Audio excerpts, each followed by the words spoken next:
Ganito pala ang paggawa nito. Sobrang laki pala ng minamasa nilang dough. At pagkatapos nilang hulmahin sa kanilang makinarya, hayan at meron na silang masarap na donut. May iba't ibang flavor pa to. At ibang klase rin yung pagpirito ng donut na ito. Dinadrop lang at kukunin na ng strainer. At makikita nyo, iba rin ang design ng donut na ito. At itong malalaking donut naman ay dinidip nila sa kanilang strawberry syrup. At ang sarap namang tingnan. Wow!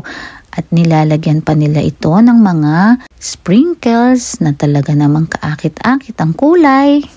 Ito namang mga parang bolang mga donut na ito ay ipipirito nila dito. At pagkatapos ay ganito na ang kulay.